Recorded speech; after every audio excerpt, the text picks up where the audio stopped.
Yeah, if our mind is blind to possibility, then our eyes are blind to opportunity.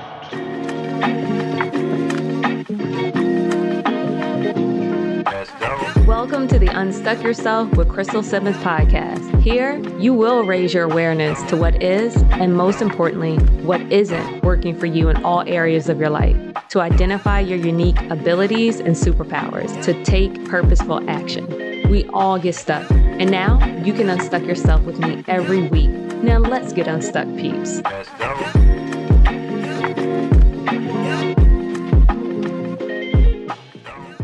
Welcome back, peeps. Listen. Yo, today's episode is like on another level. It's with someone who I met through my coaching journey, who was a very dope-tastical coaching trainer and lead trainer. He was a part of our cohort with the Coaching for Everyone. He is phenomenal. So I'm honored to have him on here today and just share my gratitude for this infectious, enlightening, and funny and entertaining episode. That's the Little Crystal tribute and introduction. Now I'm going to give you all of his accolades. All right, Stephen Conway is an accomplished leadership development and executive coach, professional speaker, and facilitator who is passionate about human potential development and raising conscious awareness. He is also the founder of Managing Principle of Momentum First Coaching and Consulting, whose mission is to help leaders become the change they wish to see in business, life, and in the world. So Stephen is a retired U.S. Army officer and combat helicopter pilot who served over 22 years of distinguished military service that includes 7 combat tours in Afghanistan and Iraq. In addition, Stephen also has extensive entrepreneurial, business ownership, and investment experience, which has resulted in many, both success and failures along the journey. Stephen is eternally grateful and thankful for all experiences in his life that have brought him to this very point. Stephen walks the talk by consciously developing himself while at the same time dedicating himself and his profession to helping leaders become better versions of themselves and experience their highest potential in every aspect of their professional and personal lives. Those who have worked with Stephen describe his energy as being boundless and contagious. And I will firmly concur. So Stephen's certifications include Certified Professional Coach and Energy Leadership Index Master Practitioner through the Institute of Professional Excellence and Coaching, better known as IPEC, and credentials as a Professional Certified Coach through the International Coaching Federation, or ICF. Stephen is a faculty member with the Institute for Professional Excellence and Coaching, serving as a lead trainer and a mentor coach. Stephen is also a Federal Aviation Administration licensed commercial helicopter and airplane pilot. Come on, y'all. Peeps, you are definitely in for a treat. And enjoy this candid conversation with my homie, my friend, my mentor, Stephen Conway. Let's go. What's up, Stephen? What's up, Krista? How you doing, sister? I'm doing better now. I know when we first got on, I was flustered, and you read that energy immediately, which can be annoying if you don't want people to call you out. Well, I'm just saying. It shows. It shows whether you want it to or not. But we got to look out for each other in that way. Facts. And that's why I'm so glad you're on here, because we'll get into how we met. I want to do all the things. So Stephen has given me permission to experiment. So I'm going to interview him. We're going to have a candid conversation. If we have enough time, I want to do the think tank segment with him. But before we dive into everything, we're going to start off like I always started off on the Unstuck Yourself with Crystal Simmons podcast. The goal is to highlight stories that I have been stuck in and how I worked my way out of. but also create a space for other people to do the same, either listening or being interviewed by me. So, Stephen, I want you to share with the people that are listening who little Stephen was that paved the way for the current Stephen that sits before me and cheers me on and mentors me to this very day. All right. Little Stephen, wow, that's going way back. That's going a little far back. But I can tell you a couple of things, Crystal. A couple of things I knew growing up. I'm from a little town, Fayetteville, North Carolina, just a country boy from North Carolina, right? But growing up, I knew two things, and it might sound strange for a brother like me, but I knew I was going to be a pilot. I was going to fly something in my life, and I knew that I was going to have some type of career or profession to where I spoke to people. And I didn't know how that was going to manifest. But you can imagine, I used to tell people that, I'm going to speak to people. People used to say, oh, yeah, you're going to be a preacher, Steve. And I'm like, yeah, probably not this guy. You might not want me in the pulpit. I might not be made for that.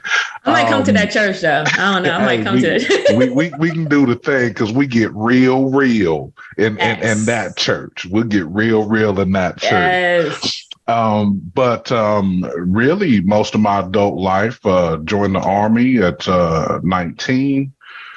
Started out as a enlisted, just a soldier, and started working on that dream of flying. I didn't know how it was going to be, so I actually was accepted to flight school about my 4th year in the Army, and became a helicopter pilot. So I spent the majority of my military career as a helicopter pilot, maintenance test pilot, instructor pilot. I got to tell you, I was a bad dude. I'm here to tell you that, right? I believe it. And loved every minute of it. So manifested that first part of the dream. And I've always been asked to, oh, hey, we want you to do this presentation. We want you to do this presentation. I didn't catch on. Early on, I really didn't catch on. I'm like, so were you still flying? Yeah. Were you still flying when they were asking you to present? Yeah. And to whom?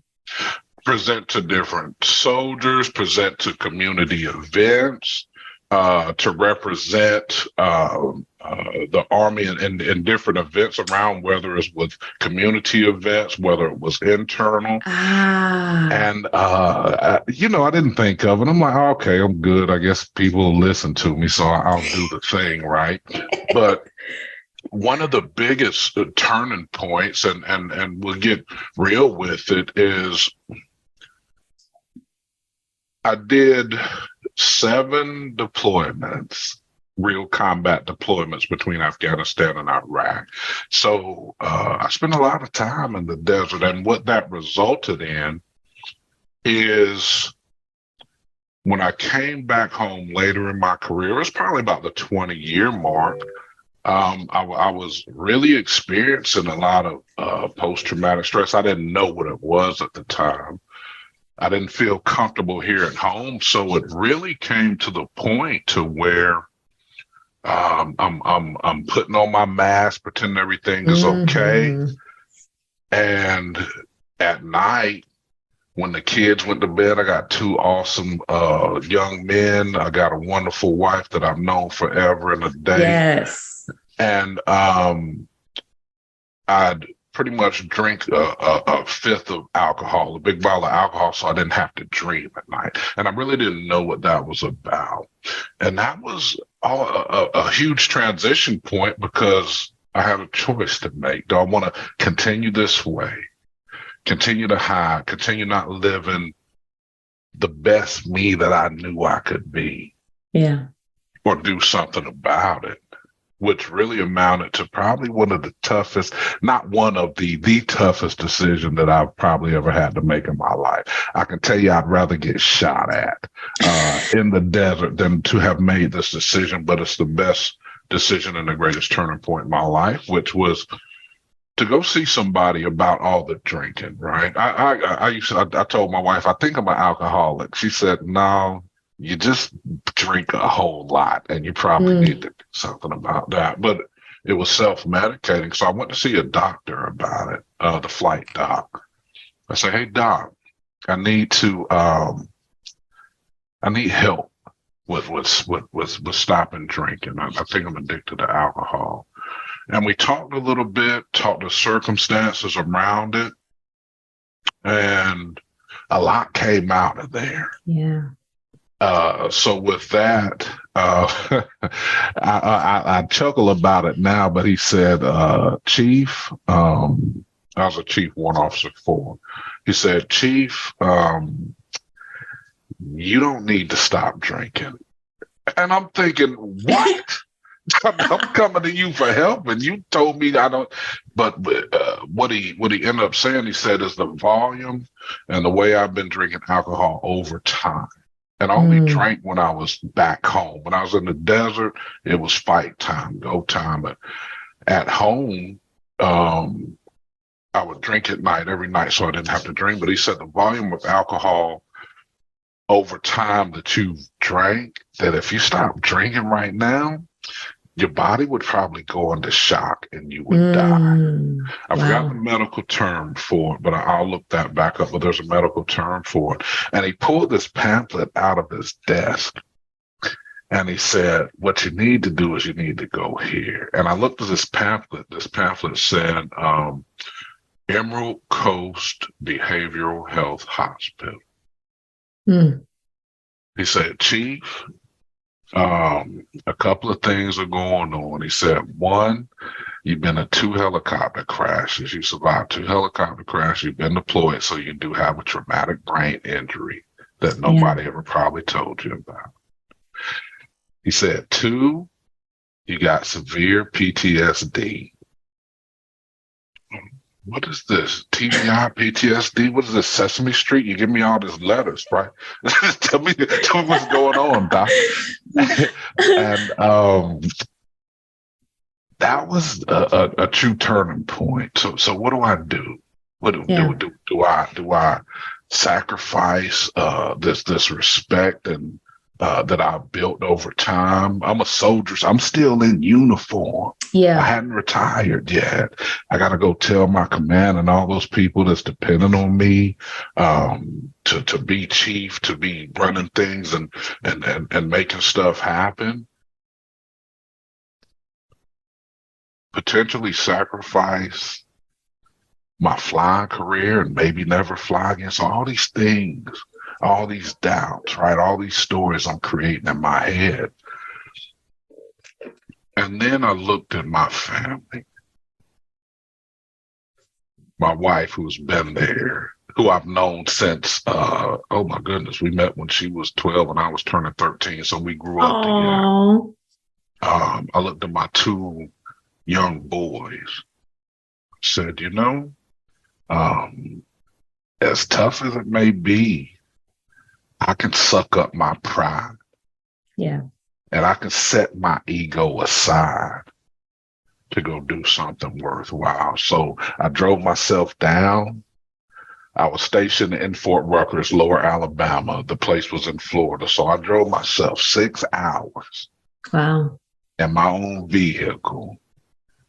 After I got approval and everything was set up, it was probably maybe a week later. It was a short time frame, but I had to tell everybody. But I drove myself down to this facility. I parked my truck. I got out. I walked up to the doors. And I looked at those steel doors. And I turned around. I got back in my truck and I drove off.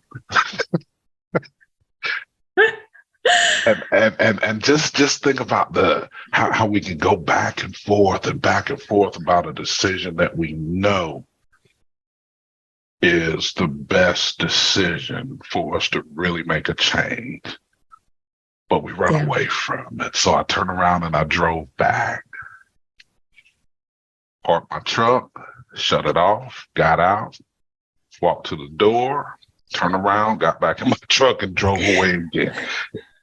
And I did this 6 times. I count 6 times. I remember 6 times. And I actually drove away on my way back home each time. No, wait. Multiple, 6 different days. No, same day.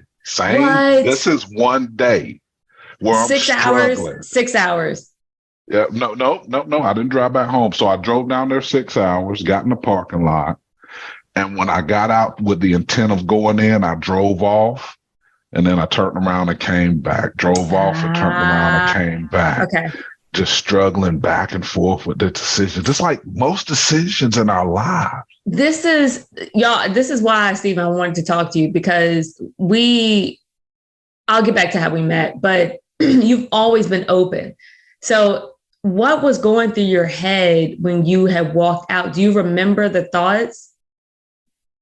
Yeah, some of the thoughts, a couple of that was going on whenever it's just think about how we try to make any big decisions in our lives that we don't know what's going to happen. Yes. I'm thinking, okay, I want to do this. I want to do this. That it's worth it. And then at the same time, I'm thinking, this is going to be tough. This is going to be something I never experienced before. I don't know what's on the other side. I don't know what people are going to think of me. I don't know what I'm going to think of myself. I don't know who I'm going to become after this.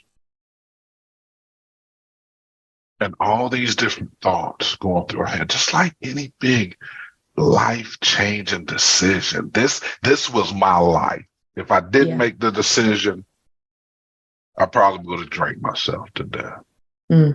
Disappointed my family. But it happens every day. Yeah. How often do we run away from those decisions that could change our entire life, change the course of our entire life? But we turn away because of that self-doubt. Am I going to even be able to do this? Yeah. Yeah. This reminds me. Go ahead. No. So with this, it came to the point to where those steel doors were no longer going to stand between me and my best self, between me and what I owe my family, between me and the future that I had no idea what it could be. So I stepped in there. What was the future that you saw? Well, the future that I saw was all negative. But that what turned was me it? around. Yes. And then what was it that you said that you wanted to do it for you, your best you, for your family? What did that look like in order for you to step through those steel doors? Yeah, the future that I saw that was a push and the catalyst was being the example for my 2 boys. What was being the man that my wife deserves. What was being the person in this world that I was meant to be, and exploring that and continue to grow. So it was all the possibilities, right? All the potential opportunities. And just a future that I couldn't even imagine, that was greater than what I was experiencing in the moment.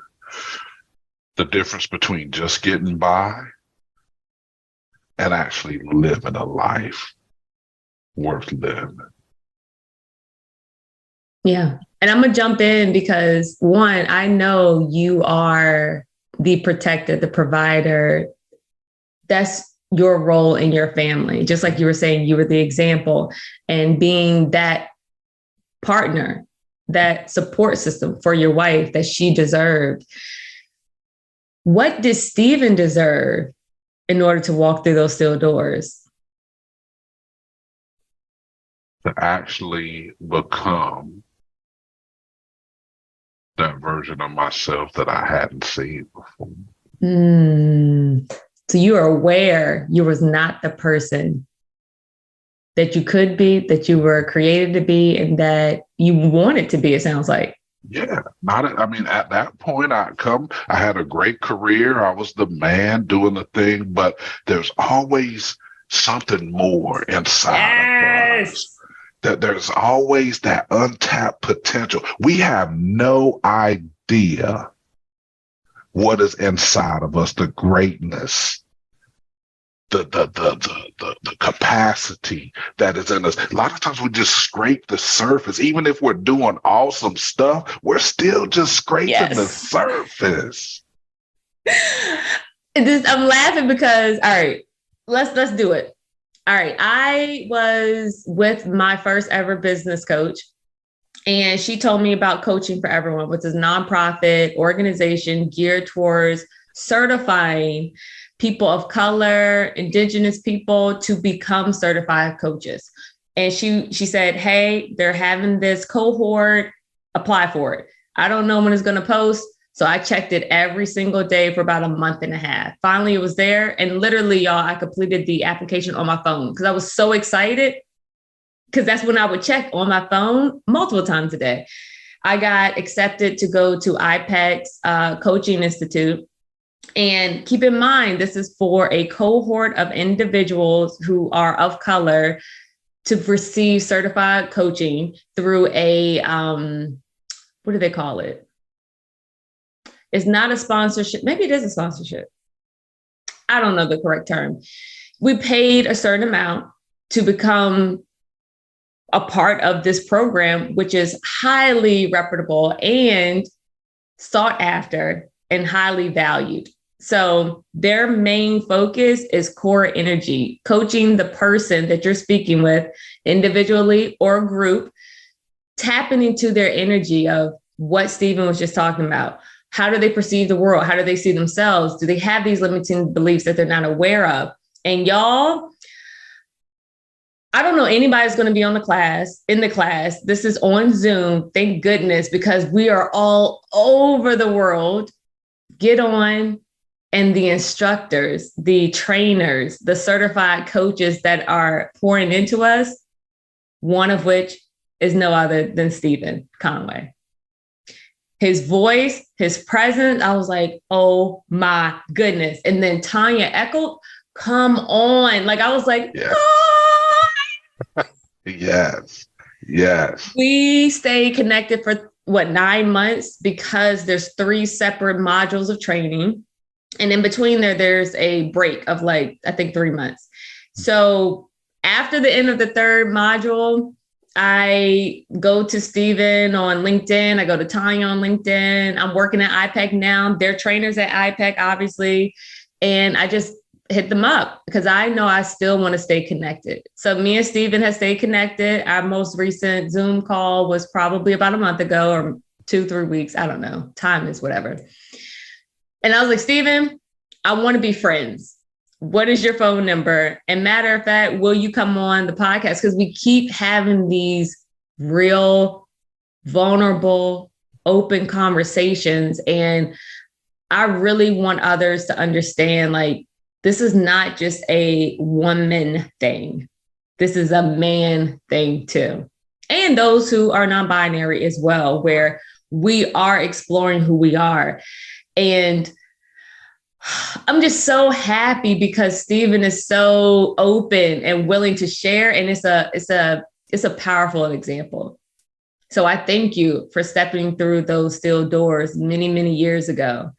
It really makes me want to just pour out and just cry just of gratitude. Thank you so much for being who you are and allowing people to see you and many others to come. But Stephen told me after everything was over, he was like, Crystal, I have to tell you, after the he had to keep his composure and be professional. Yeah. But us individuals, like the actual students, we were so just hyped. We were so hyped. And so for y'all to be so composed and be like, yes, it's still giving the energy. Tell me what you said afterwards, like when you saw us the first day. Oh my goodness. Oh my goodness. Like I said, I had to contain myself. I saw this beautiful group of brown and different shades Hues, of brown yes. people, hues, just And that's not the norm No. for professional coaching. Most of the classes, there might be a Sprinkle. sprinkle here, maybe a sprinkle there, but this just, oh, I was like, oh my goodness, oh what? And this is all going on in my head. I'm like, oh, keep it together, keep it together. These my people. We about to do this thing. We are about to get this thing going. I was just so excited, just so elated, just to see all these beautiful shades of brown all in one space. People that have the heart, the inclination, just that drive to grow themselves Yeah. in such a powerful way, and then put this out in the world. Oh my goodness. I told Tanya, I said, we were about, I know I told Tanya one time, I said, Tanya, do you see this? Do, do do you see what's going on here, Tanya? This is some awesome stuff. Tanya was like, yes, I know, but we got to keep it cool. We got to keep it cool. We got to do our thing. So and just thinking about the energy. Any class, any cohort, we bring it. We bring it all. We give everything we got. This one, if I gave 100% to all my other classes, this class I found another 30% from somewhere to bring in there, because I mean, oh my goodness, you have no idea. I can feel that excitement right now. Me too. And I was just about to say, this is words come back.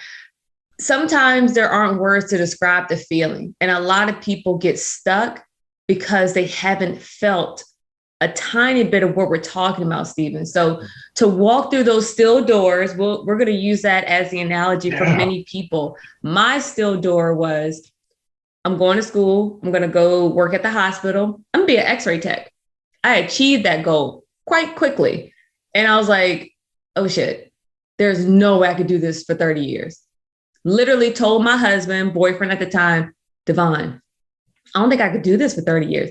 He's in law school right now at that time. And it's like, what are you talking about? Like, he never told me that in the moment, but he said it freaked him out. Like, she went to school, she got a career, and now she's like, I don't want to do this. I don't think I could do this. He's like, what is happening? And my still door was, I closed myself in this still box of x-ray.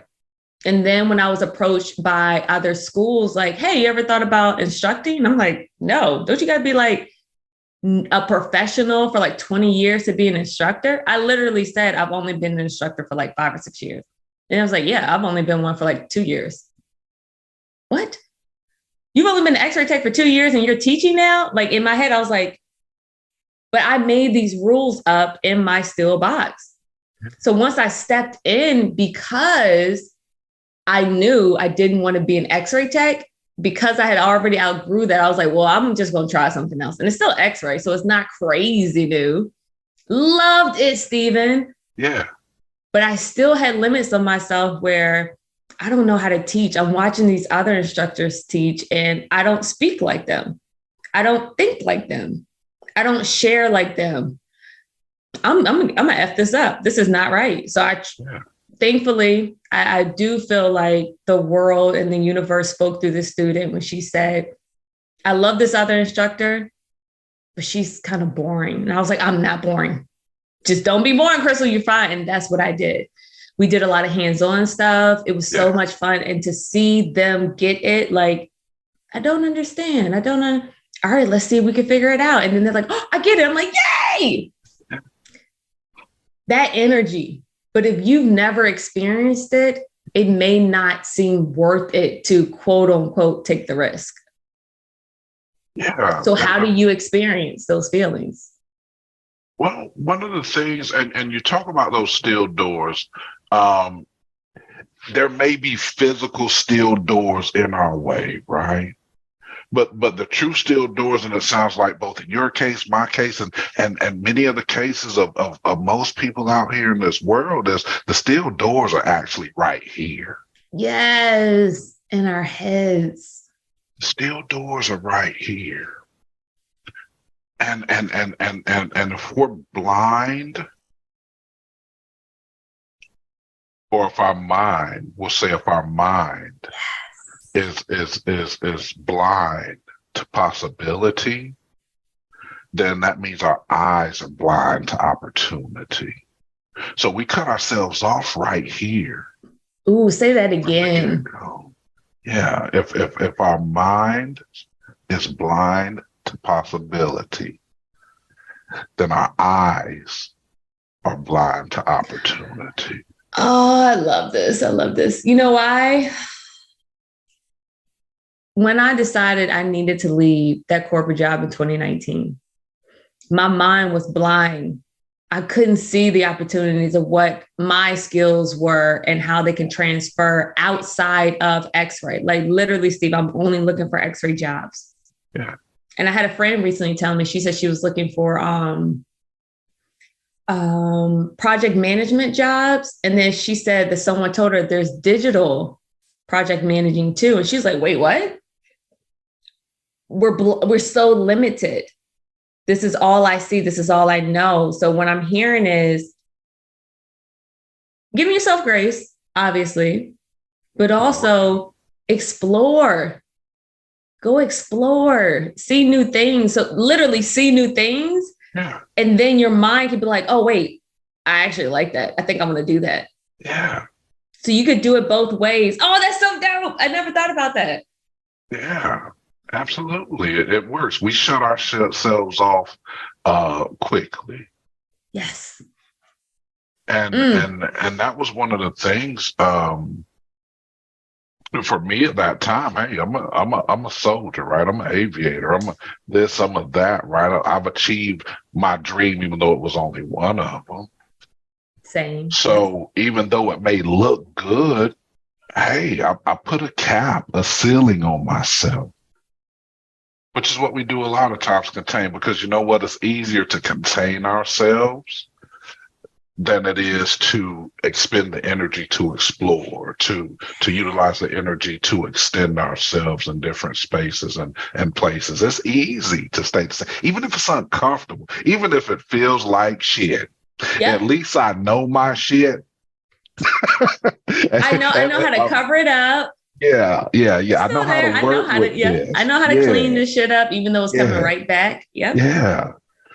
Versus expending the energy, the time, we say stepping through those steel doors, whether they be mental or physical, and being open to the possibilities, being open to not having to know what's going to happen next. So a lot of times we get stopped by the unknown, by, oh my goodness, I'm scared. I don't know what's going to happen. At least I know this crap. I don't know what's out there for me. I had a conversation, and I keep having the same conversations with, as an X-ray tech, I said, I want to be a traveling X-ray tech. So this is a diagnostic X-ray tech. It's not CT, it's not MRI. Those are specialized radiology modalities.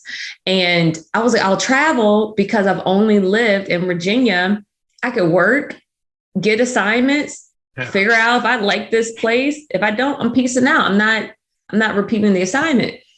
They wanted people who were CT trained, more specialized. So then they'll have you to do 2 separate modalities instead of my single one.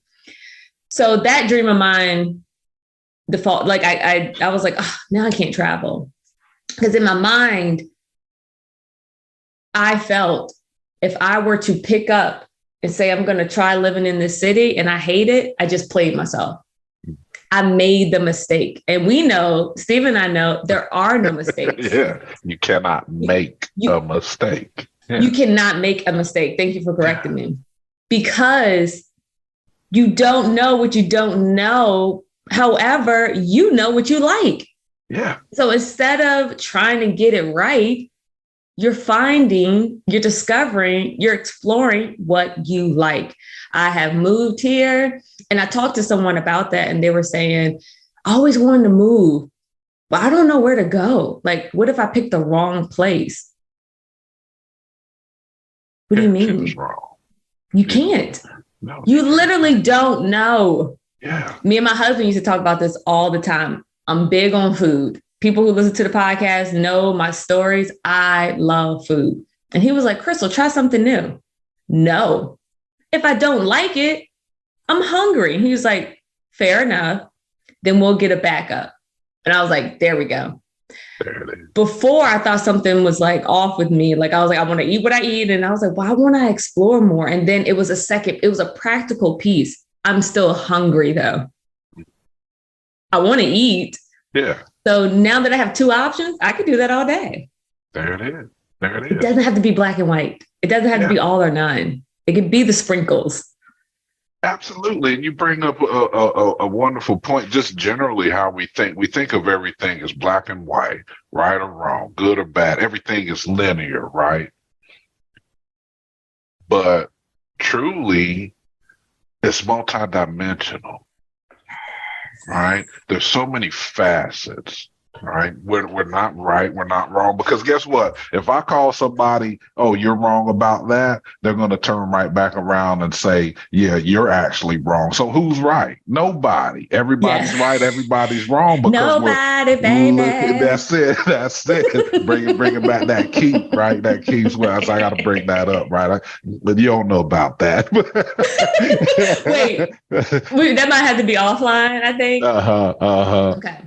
Yeah.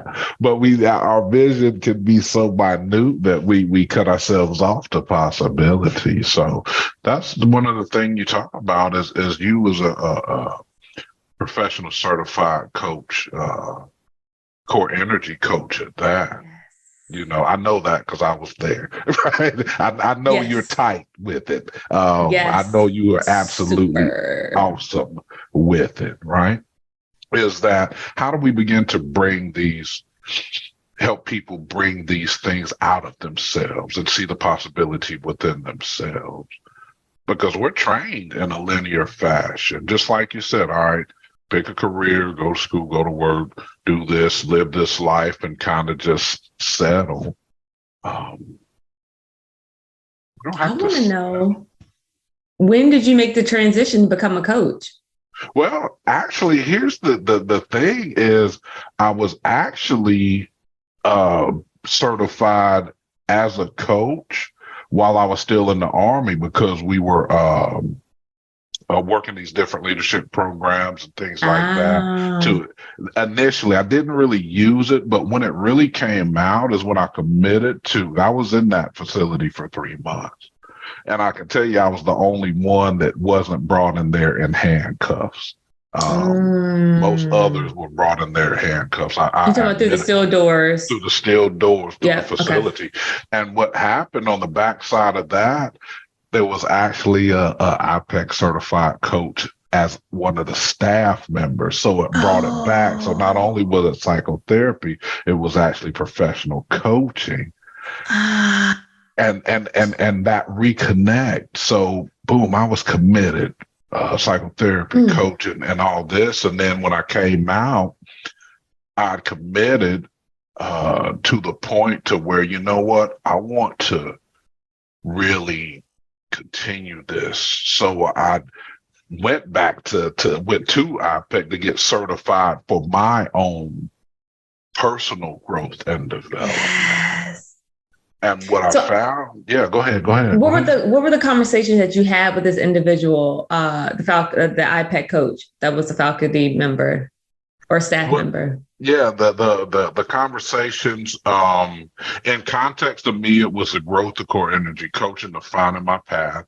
And then outside of that, it was, where do you want to go from here? What do you see? What do you envision? Much like kind of the questions that you were asking at the beginning of this. And I didn't see what it would be. I didn't care what it would be. You know, I don't have a crystal ball to predict the future.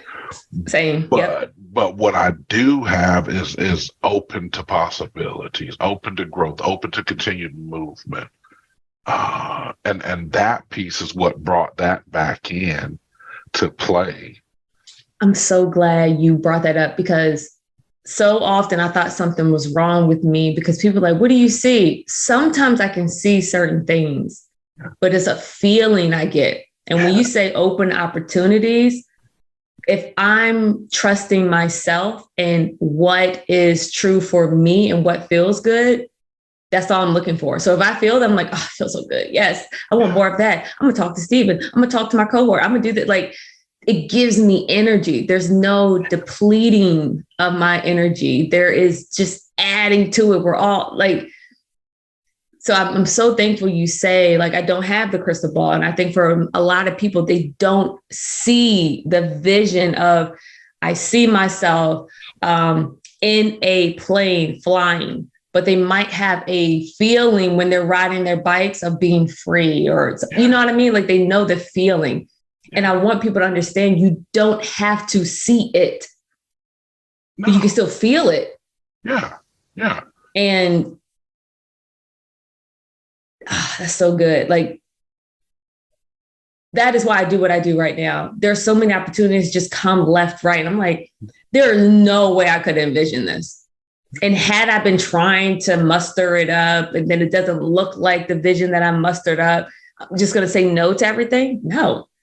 Right. But if I'm in the opportunity, I'm asking my questions like I do, and it's feeling invigorating. It's feeling like I'm getting curious, like, oh, what about this? And what about that? And I get to collaborate. I'm going to keep going forward. But if it's drawing me back where it's like, I'm stopped, you know what? I don't think this is a good fit. And I appreciate it, but thank you, Steven. What I'm hearing you say is in alignment. Yes. In alignment with my true innate self, right? Yeah, we gotta figure out how to live. We gotta pay bills and stuff like that. We gotta figure that piece out. And there's this innate self within us that pushes us forward to align with something that's meaningful for us. Not only just for us, but also in connection with those around us. Yes. So, yeah, we got to eat and find food on the table, or put food on the table, pay the bills, make sure the lights stay on. And at the same time, we have an innate greatness within us that has a calling that pulls us forward in a way. And a lot of times we deny that pull and divert to what's easy. Because here's the deal. It's not easy to let go and follow that pull, to maintain what we need to maintain over here, and also follow that pull and see where it takes us. And you said something too, even the stuff that we envision, we have no idea what it's going to look like. It might be close. It might be something-ish. It might be something totally different. So then we get caught up in this singular vision. And that's another way we cut ourselves off, just like you said, from potential opportunities, because the road is not straight. It is not. Life is not never had straight. Been. Never will be. Yes. There's twists, there's turns, and we'll get there. But to be able to let go of the need to control something that's intangible. Yes. How can we control a vision? We can. We can control ourselves and how we navigate through this. That feels so good. How can we control something that's intangible? That is a mind shift in itself. I'm just imagining myself laying in the bed, and then I have the dream bubble over my head. And I'm like, all right, let me take this piece out. Let me add that. Like, yeah. How does that work? You let me know. Whoever knows, let me know, because I want to know how that one works. I want to know too. I love this so much. I really do, because I'm actually going to flip. You mentioned about speaking. And if we talk about, if you listen to the advice of other people, like, oh, you're going to be in the pulpit. And if you're like, oh, well, people said I'm going to be in the pool. Like, if someone's asking Steven to speak on a larger scale to companies, no. Because my vision is to go over here. So but you're missing all of those opportunities to allow other people to explore what's available to them, because your vision is followed by what other people said to you. So do you remember the first time you spoke to a large group of individuals and you were like, oh shit, this is it? Actually, I remember I've spoken in different, but I remember the first time that was really affected me to my heart. Is actually when I got back out of facility. I'm still in the Army, and I was asked to speak in a theater full of other soldiers of different ranks. Wow. About my experience.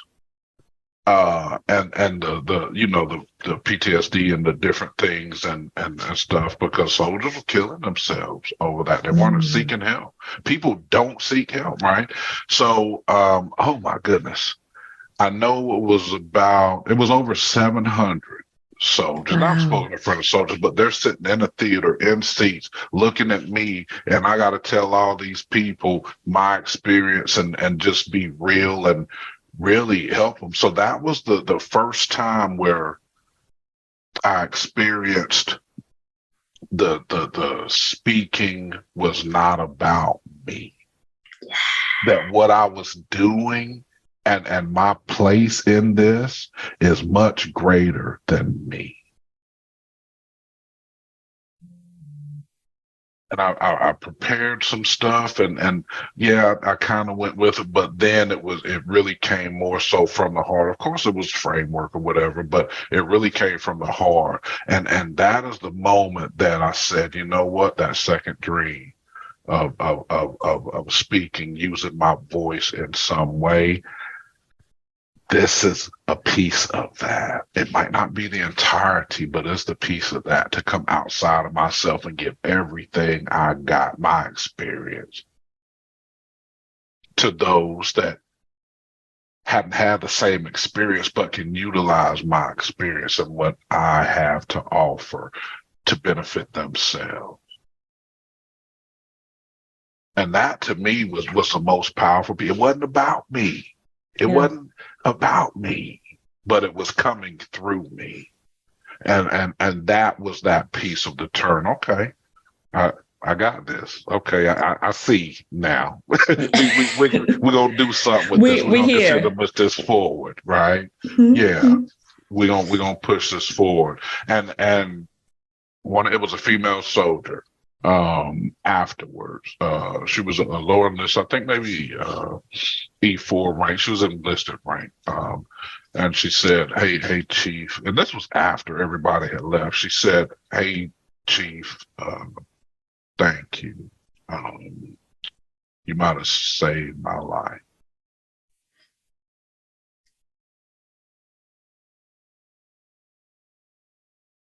What?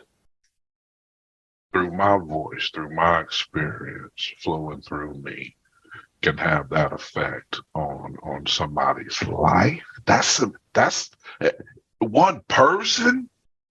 Oh, what? Just one person to shift their lives like that, and have no idea what others might have taken away from it. But that one person let me know that I can do something with what's in me and my voice. And again, like I said, that's something since I was a kid. I know I'm speaking to somebody's people in some way. The coaching piece came, the training piece came as a coach, and even speaking through coaching and the skills and helping people in that way is all through the voice and the body. And speaking is not just the voice. Speaking is the energy. It's everything. So even the speaking piece is bigger than just talking words. To me, it's showing up in life, showing up for my family, showing up in my community, showing up for you, for anybody that may listen to this. It's just showing up fully authentically and giving everything you got in every moment. That's what that means to me in speaking. So it manifests. It can be contained, speaking to groups. It can be contained, speaking in different aspects. So I'm not limited. Yes, I want to pursue and continue to grow myself and get better at it because it's a gift. For me, it's a gift. Yeah. I want to take that gift to the next level to be even more effective. So I invest a large sum of money Yes. in myself to be able to grow that and continue to put that out in the world. So yeah, that's a big piece of it.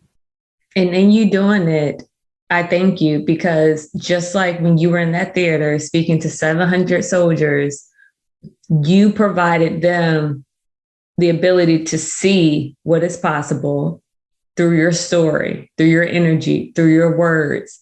So then their mind can also see it as well and be like, oh, this is a man who actually went through 2-3 things that I'm literally going through now. And look at him standing there. I might not want to speak, but I want to feel what he's feeling. I want to experience that.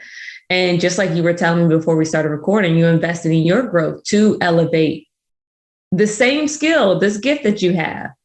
Yeah. People listening is like, he's a phenomenal speaker. His presence is felt through this mic. But yes, I want to push a little bit more. And then guess what? I'll push a little bit more. Absolutely. And I thank you for that, because it's giving me the vision, eyes to my brain was like, yep, the next step, yep, investment. Like investment can be money. It could be time, energy, removing certain distractions. Mm-hmm. All of those are investments. So a lot of people go to straight money. I need this money. I got to have this money. It's like, it's more than that. It is important. It can be important, but have you looked at other resources that tend to be lower, free, and it's elevating your energy? It's allowing you to see different opportunities to then bring in more income to invest in that way. Absolutely. This is so good. And we are getting close to the end. I do want to highlight the conversation that me and Stephen had on a Zoom call when we both openly and vulnerably said, like, we know we be bullshitting sometimes. Like people will see us and be like, yo, you are killing it. Yeah. You're coaching, you're speaking, you're facilitating, got your podcast. Yeah. Stephen doing all the things. I'm gonna let him shout himself out. Go ahead, shout yourself out. What you doing? What you doing? Well, a couple of things, coaching, teaching, training, working on a mastermind group, professional speaking, all these, taking care of my family. Yes. Out in the community, in different organizations and groups, board member, on different boards of nonprofits. All right, that's enough. Stop showing off. Okay, yeah. He is. So he's doing all the things, but yet he so openly told me, like, I could do more, Crystal. Yeah. Like, I know I'm not operating. I was like, yo, we are kindred spirits, because I feel this. People like, Crystal, how do you do it? I'm like, I am BSing. Like, there are certain things that I had avoided. But in that conversation with you and you being open and then me being open, and there's like, all right, next step, now I'm gonna elevate. And now I have this larger client that I'm going to speak to a large group of people.